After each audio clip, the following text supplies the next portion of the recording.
You know this moment. You're staring at your screen, and you realize 3 hours have passed. She's seen the message. You've opened the chat twice just to look. You typed something, then deleted it. Typed it again, deleted it again. And somewhere underneath all of that, a quiet, uncomfortable feeling that you're losing something, that you need to do something, say the right thing, write something smarter, try harder. Here's what I want to tell you. That feeling, that __0___,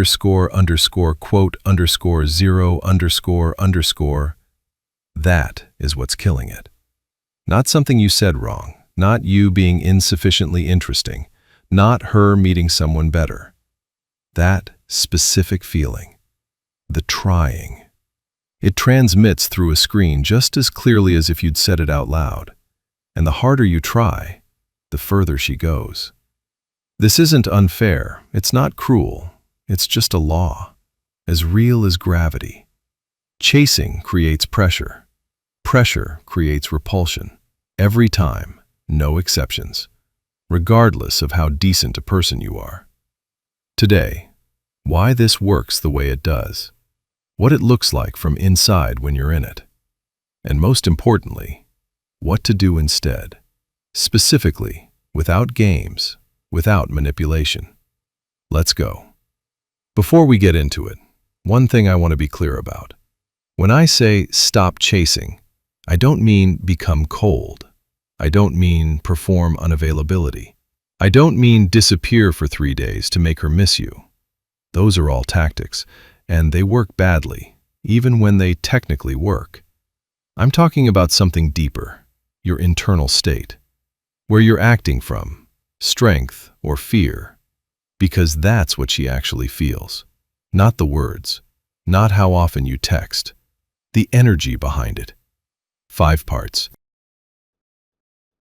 Let's go. Let's look at the mechanics first, why this works the way it does. There's a concept worth understanding, polarity. Attraction between two people requires tension. Like the two ends of a magnet, that tension is what we call, quote, 2 or, quote, 3. For tension to exist, there has to be distance, not physical, emotional, a slight uncertainty. The sense that this person is their own entity, that they have their own orbit, that moving toward them is moving towards something, not just filling a space. When you start chasing, that distance disappears. You literally close the gap between you, and with it, you eliminate the tension, the uncertainty, the pull. She already knows you're there, always, on demand. That's safe, but it's not interesting. And here's the paradox. The more you chase, the more you confirm that you need it more. And when one person needs it more, the other automatically holds the position of power. She doesn't pull away to hurt you. She pulls away because attraction moves in the opposite direction of pressure. Always.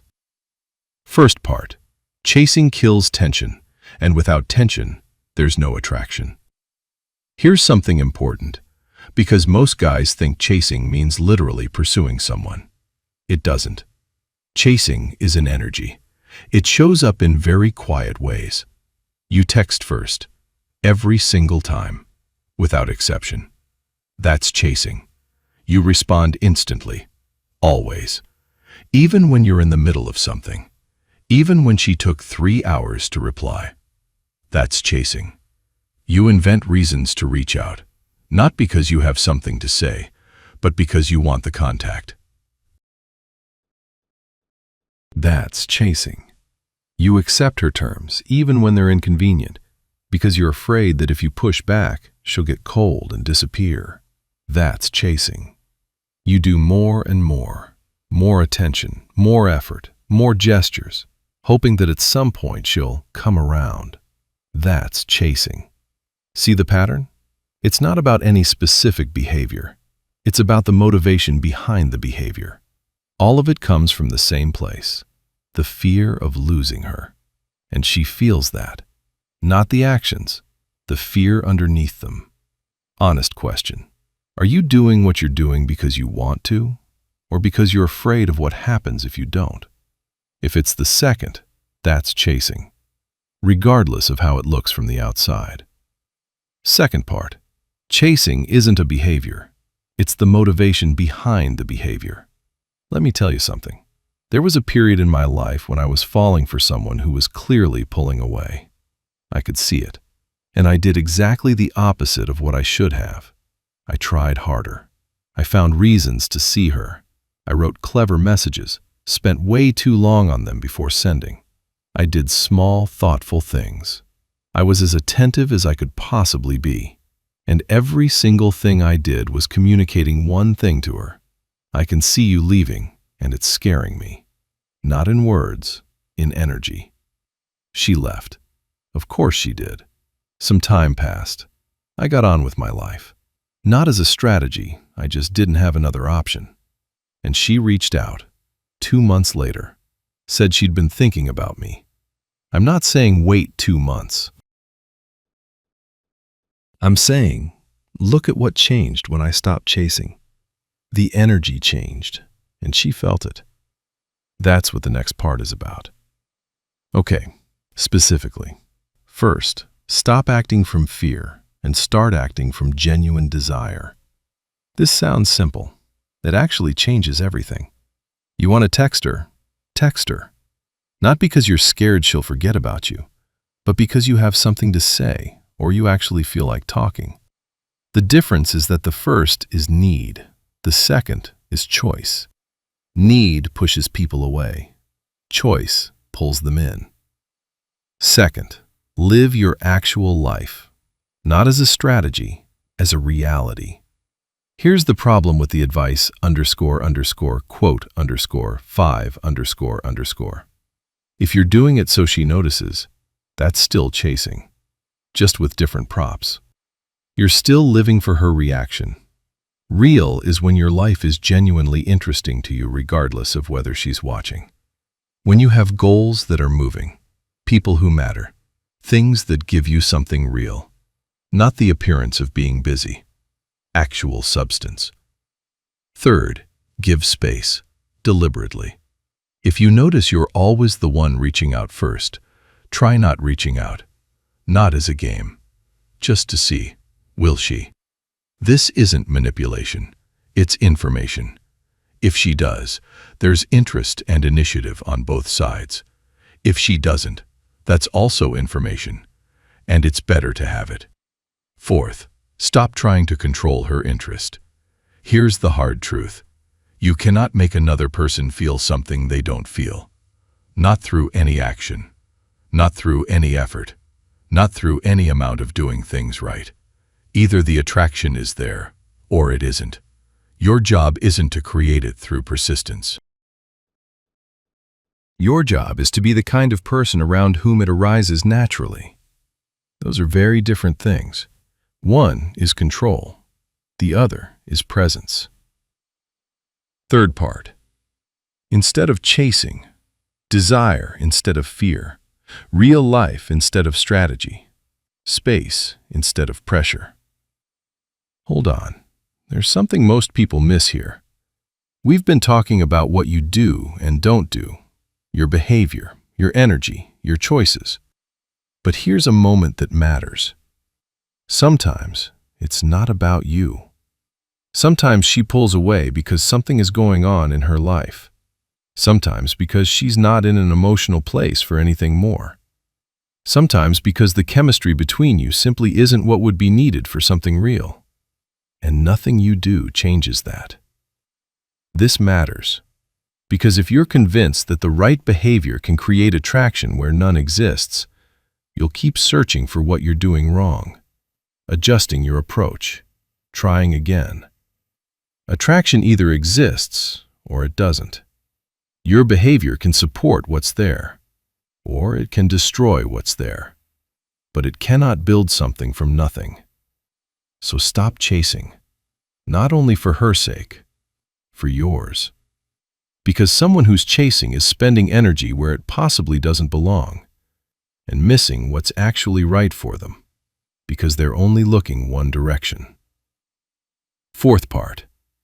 Sometimes stopping the chase isn't a strategy to get her. It's honesty with yourself. Okay, what does this actually look like in practice? A person who isn't chasing, they text first sometimes.